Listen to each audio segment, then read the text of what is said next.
Afternoon, YouTube. I want to talk just briefly on this Friday afternoon about a fight that's been gathering a little bit of pace, not a lot of pace, but a little bit of pace this week across social media platforms. But that is it's a fight between Froch and Gennady Golovkin, or Gennady Golovkin, however you want to pronounce his name. And I've got mixed feelings about that fight taking place, if I'm honest. I think it would be a barnstorm of a fight. I think it will be a bigger fight than what it will be probably platformed upon, you know. And I want to do a little quick breakdown on what I'd like to think would happen in that fight. But you know, first and foremost, before that, I think there needs to be another man mentioned in this conversation as well, which is obviously Julio Cesar Chavez Jr. Now, the reason he needs to be mentioned is because last week, I'm sure everybody knows by now, but last week after the Golovkin-Murray fight, Chavez Jr. posted on I think it's one of his social media platforms, might be Instagram or something like that. Don't really pay a lot of attention to that kind of thing, but he would bet Golovkin $1 million that he would knock Golovkin out, which Golovkin accepted. So that put a smile on quite a few people's faces, I think. So that was kind of sending the message that the Golovkin Chavez fight would be maybe happening this year. That kind of sent that message out as well. But then on the other hand as well, there was an interview done quite recently with Golovkin's promoter from K2. I can't remember his name actually. I shouldn't remember that, but I'm having a little bit of a brain freeze moment. But basically, Golovkin's promoter is very keen on the Froch fight, and he's very keen on it happening in the UK as well. Of course, if it did happen in the UK, Froch Golovkin in the UK would be a Wembley Stadium job. There was no doubting about that. You know, I know people will say the George Groves fight, the second fight with George Groves, was only as big as it was because of the controversy of the first fight. But in this particular occasion, you've got to look at the facts, and the facts are that, you know, Froch is now a massive name in British boxing. There's no doubt about that. You know, a lot of people love to hate Froch as well.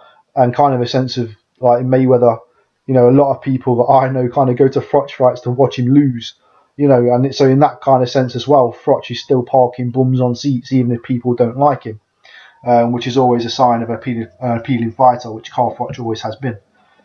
And also, you know, from a Golovkin point of view, Golovkin's looking for a pound for pound, you know, top 10 fighter. Some would argue that Froch is a pound for pound top 10. I certainly had him in my pound for pound top 10 after the George Groves fight last year, but let's be honest, he hasn't fought in nearly a year. I don't think when I do my next review of my pound for pound list, I don't think I could put Froch in the top 10 just at this minute in time. So I think he needs a big fight, and he needs to win that big fight to get back in that list. But let's be honest, even when he is there, he's not going any higher than 9 on my list. I've never had him higher than 8. I definitely won't put him higher than 9 now.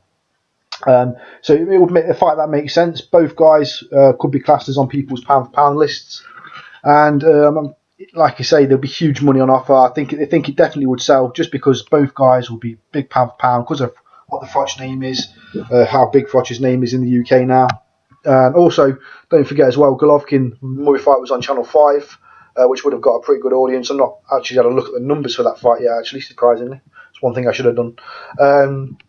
So that kind of brought in a more sociable audience as well, and a casual audience, which would appeal for Golovkin as well, because a lot of people, I'm sure, that did watch that fight on for a Saturday night, who have never maybe watched a boxing fight a lot in their life, or you know don't really know a lot about the sport.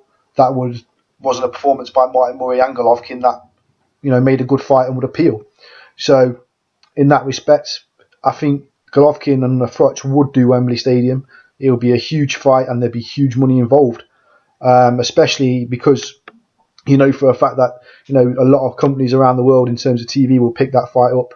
It would be a big pay-per-view fight, I should say, in the UK. Don't think it would be, if it was on UK time at least, I don't think it would be pay-per-view in the States, but I'm sure it would be on HBO.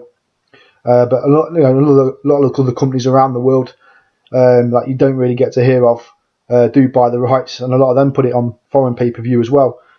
So you've got to look at it in that respect. It's going to draw in a massive audience, not only from across Europe, because you've got 2 European fighters involved, but from across the world, just because of what their names mean across the world. But in my opinion, at the minute, I just mentioned Chavez a couple of minutes ago. Chavez is kind of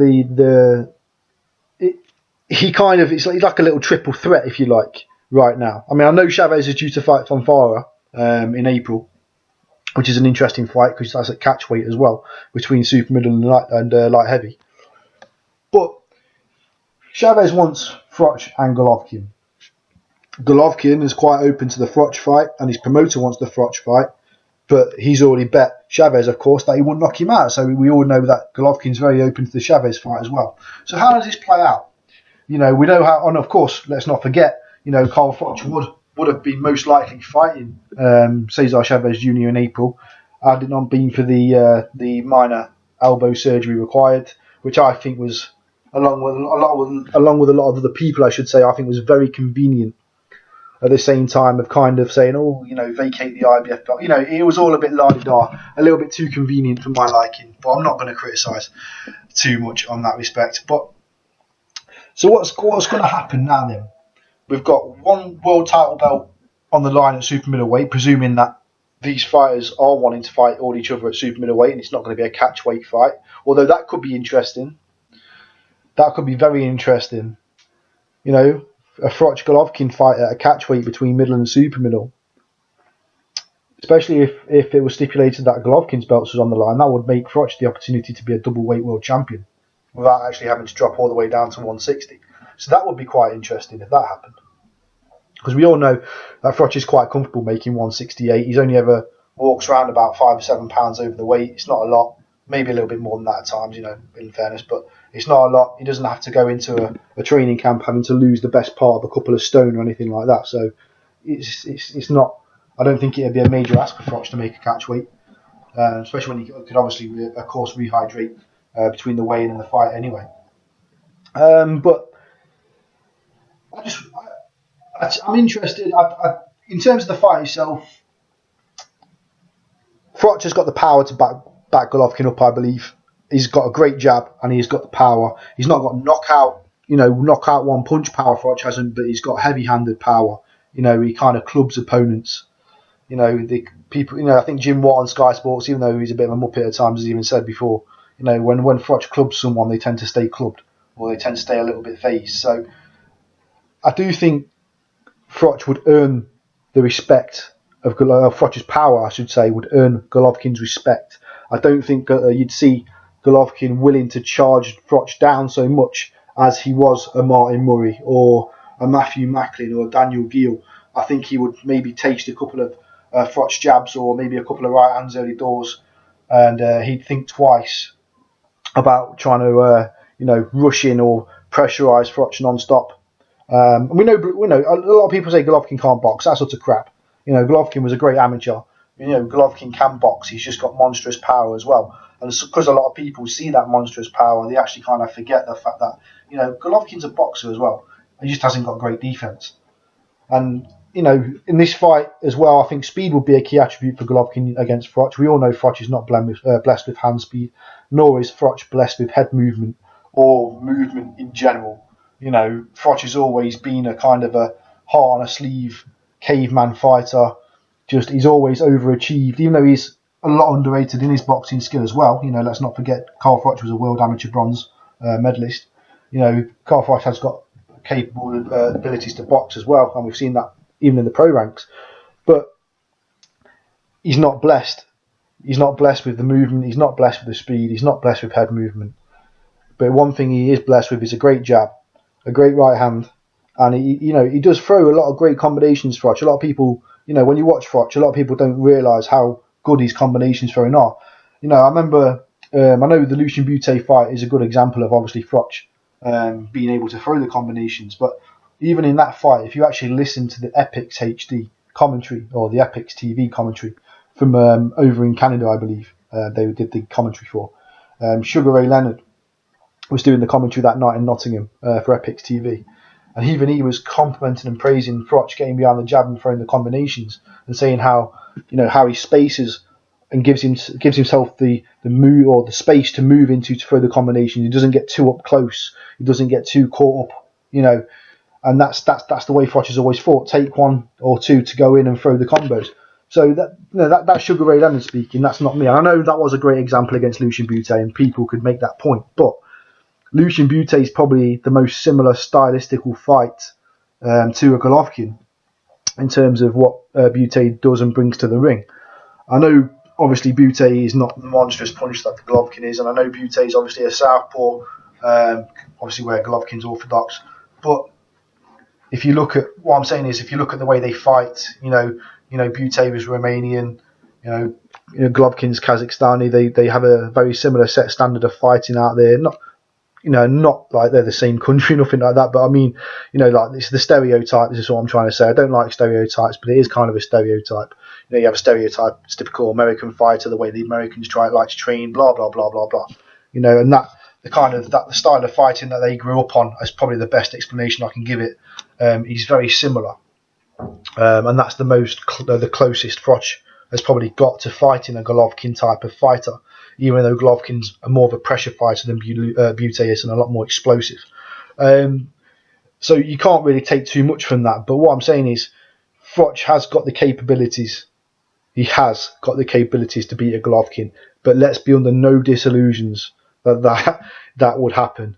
But I get a feeling that fight, it really comes down to, in the end of that fight, like I say, it is going to end in knockout. It's going to come down to who really hurts each other first. Who hurts the other person first. We know Golovkin's got a good chin. We know Froch has got a good chin. We know Froch has got a fantastic chin. But who's going to cause the most damage? That's it. That's what it's going to come down to. And I just think the only thing that gives me Froch a lot of hope is if Golovkin does come out and be Golovkin, and he does go into a kind of a Carl Froch fight against the Carl Froch figure with that pressure style mind of fighting. If that could do Froch justice. I know Froch hasn't got the greatest hand speed in the world, but Froch has got a good jab. And as soon as he gets behind that jab and finds his range, he's got a great right hand going into the combinations. And Froch can take it to the body quite well as well, as in giving it out to the body, I should say, as we saw in the George Groves fight, just in the build-up to that knockout in their rematch. And on multiple other occasions, he knocked Youssef Mack out with a body shot. Oh, stopped Youssef Mack. He didn't knock him out, but he stopped Youssef Mack with a body shot. He caused Kesler a lot of problems to the body in their rematch. One thing in recent years is I've been impressed with is Froch's body work, which is never really mentioned by a lot of people. But when you actually watch Froch fight, he is a superb body combination puncher. He's not a lethal body puncher, but he'll bruise the body, he'll bruise those ribs, he'll keep at it on the combinations, and over the course of a fight, he does get to opponents. So I do see a knockout. If this fight is going to happen, I'd be excited for it to happen, but at the same time, I wouldn't want Froch to get knocked out, so I wouldn't be kind of excited. I'd be a bit weary as a fan, a little bit kind of going into the fight of cross all fingers and toes. But it would be a fantastic fight. It would be a fantastic occasion if that fight happened in the UK. I don't really like going down to London. It's not my most favourite place in the world. But if it's for football or if it's boxing, especially a massive fight at Wembley Stadium, then I will have to kind of suck it up and pay the train fare and the expensive hotel and all that malarkey just to go out and have a good time and experience and say I was there. So in terms of the Chavez fight, I don't know. Golovkin Froch makes sense right now in the summer if that is what K2 are looking to target, just because simply Chavez is in a fight with Fonfara. And then it would kind of make sense if the winner of Froch, Golovkin, went on to fight Chavez, which would actually make a lot of sense. I know Froch wants to fight at the City Ground before he retires, but the City Ground will be too small. Sadly to say, because I'm a Nottingham Forest fan as well, but the City Ground will be too small for a Golovkin fight. If it was going to happen in the UK, because we need more than 40,000 seats or 35,000 seats. When you include like the seating on the pitch, I'm not just talking about the stands, because obviously the City Ground only holds about 29,500. But it would make sense just because Froch would kind of have an incentive. You have another big fight on home soil, get paid well against a massive, massive puncher fight on home soil, all the advantages you want. Can you get this win? If Froch gets the win, he gets his dream fight in Vegas with Chavez later in the year.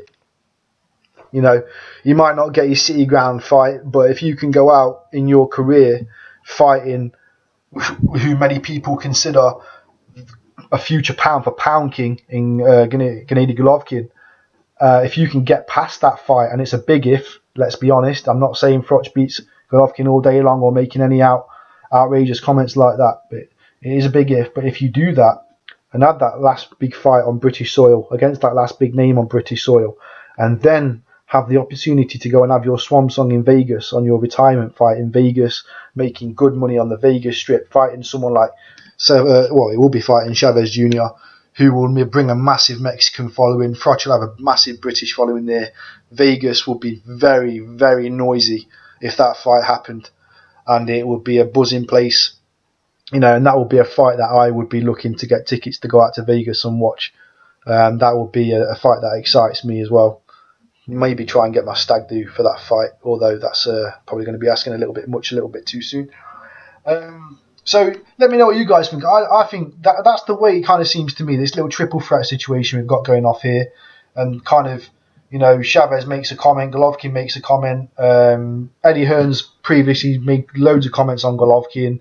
And there was recent comments about Froch on Golovkin. These three guys need to sort it out. I want to see two of them in the ring fighting very soon against each other.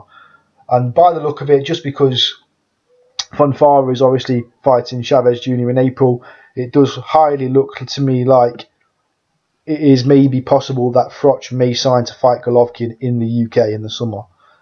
I've got no evidence to back this claim up. This is just one guy's opinion, okay?